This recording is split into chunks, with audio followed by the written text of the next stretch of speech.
Let's fight to our heart's content!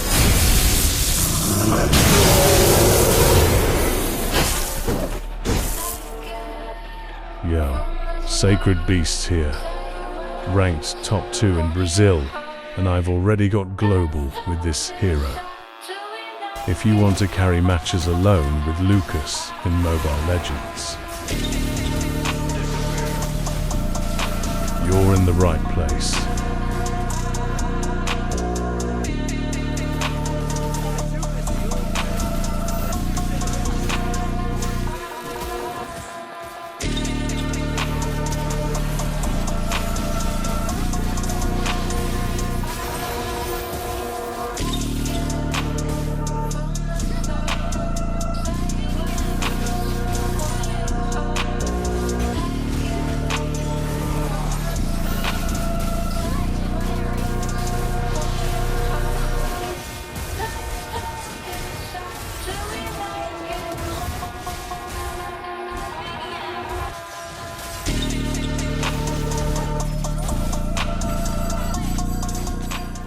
First of all, we need to understand what Lukas is and what his role is in the match. Lukas is not a hero who stays in the middle of a team fight trying to heal through everything. He is not a sustained fighter like Ruby, Yu Jong, or Lapu. Lukas is a hybrid fighter with assassin and marksman-like traits. If I had to compare him to other heroes, I would say he plays with the sustain and control of Leomord, the burst pressure of Alucard, and the high attack speed of Mia.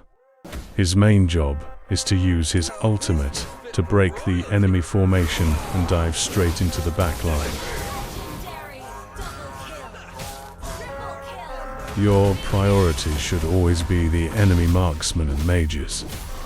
Never waste your resources trying to force fights on the front line if you still haven't access to the enemy backline. Lukas becomes terrifying in the late game, especially after completing his full build. When he's fully built, he can erase squishy heroes in a single combo, and if he is played correctly, he is incredibly hard to stop. But for that to happen, you need to build him correctly to unlock Lukas' full potential.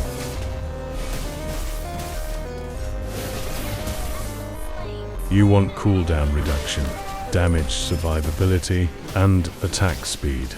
My build is War Axe for early damage, survivability, and cooldown reduction. This is your first core item. Magic Boots for cooldown reduction and a bit more safety. Rose Gold Meteor for survivability and attack speed. This is your second core item. Blade of Despair for maximum damage output. This is your main damage item. Queen's Wings for survivability, cooldown reduction, and a little extra damage.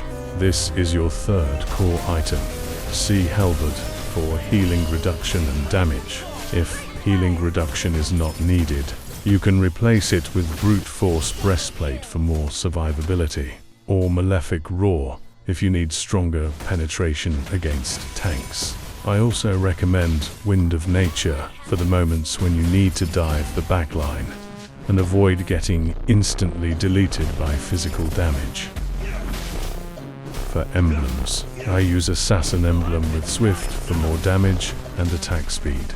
Festival of Blood gives better sustain, and Temporal Rain helps with cooldown reduction after using your ultimate.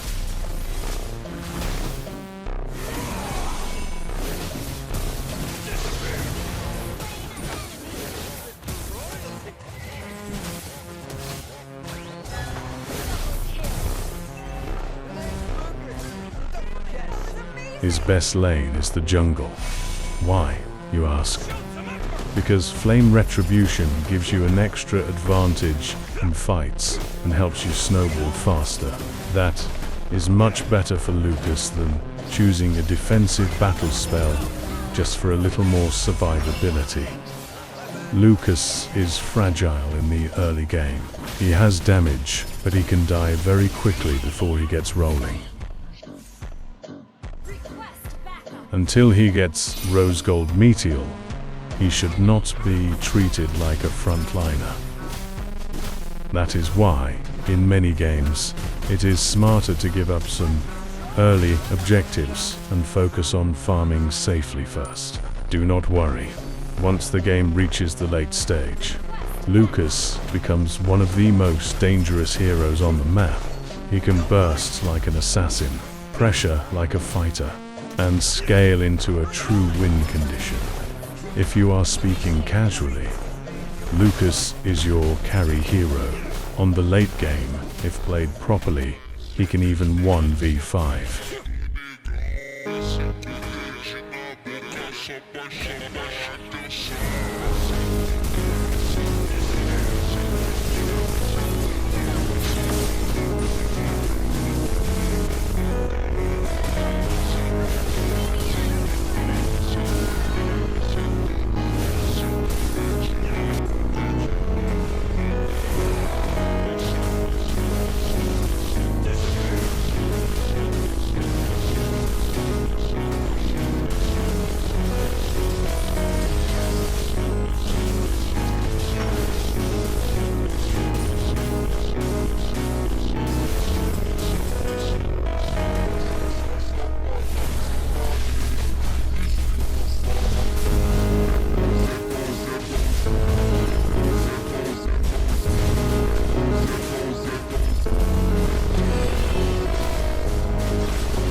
Now that we have covered his strengths, it is time to talk about his weaknesses.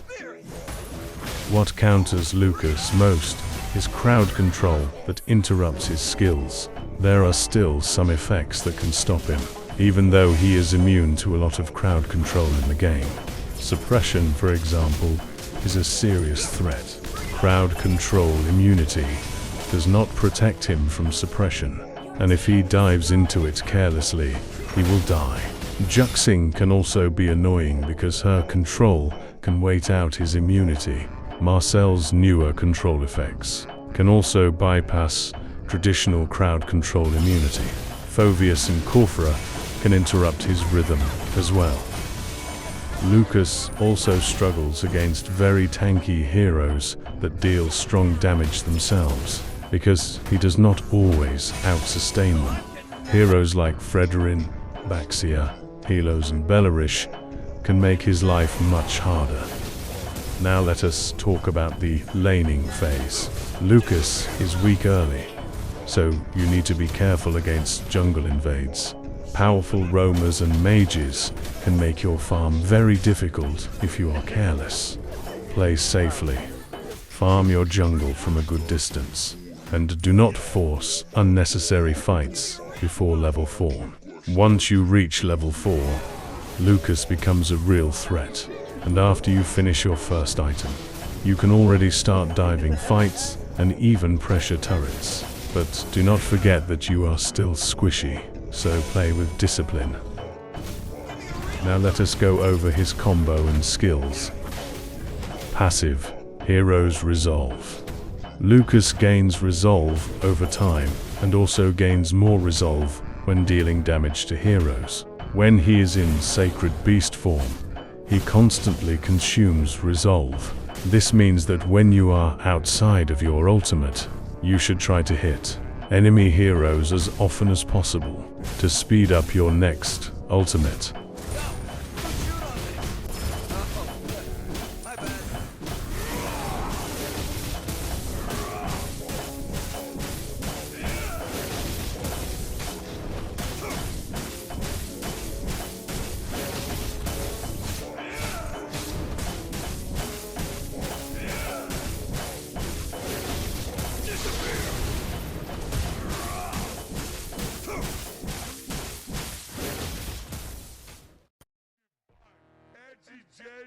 Skill 1. Flash Combo. This is Lukas' core skill.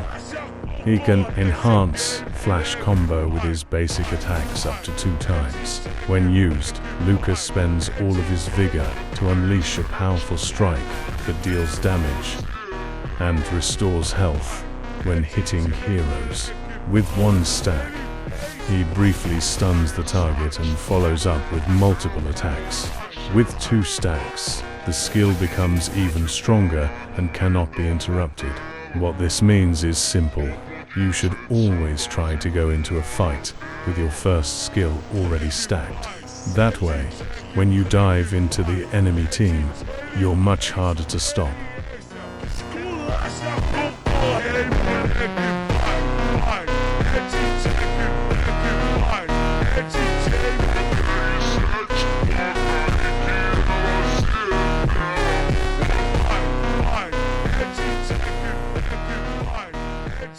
Skill 2. Flash Step. This is his mobility tool. Lukas dashes in the target direction and empowers his next basic attack. That enhanced attack lets him blink behind the enemy, gain movement speed and attack speed, and deal extra damage for a short time. The important part here is timing. When you already have your first skill stacked, you can use skill 2 to close the gap. Stick to the target and set up your combo. There are a lot of advanced tactics for schools 1 and 2, but for now, that is the basic idea. Ultimate. Unleash the Beast. This is what turns Lukas into a monster. He transforms into his sacred beast form, gaining movement speed and stronger stats, while his skills gain new effects. When you use it again, he fires a shockwave blast that explodes on contact or at maximum range and deals heavy damage. All attributes means HP, physical attack, attack speed, physical defense, magic defense, and attack range.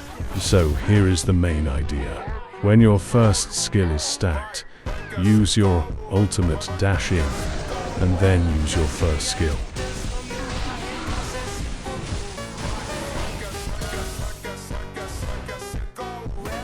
Only use the second activation of your ultimate when you need the extra crowd control immunity. Otherwise, save it for finishing enemies that escape your range. After that, follow up with your enhanced basic attacks from Skill 2 to stack your first skill again and keep the pressure going. That is also why Lukas needs both damage and attack speed. If he cannot kill the backline fast enough, he will be bursted down quickly. And if he does not have enough attack speed, he will not stack his first skill fast enough when he really needs it. And that is the reason he is built the way he is. That is everything for today. Sacred Beast, out.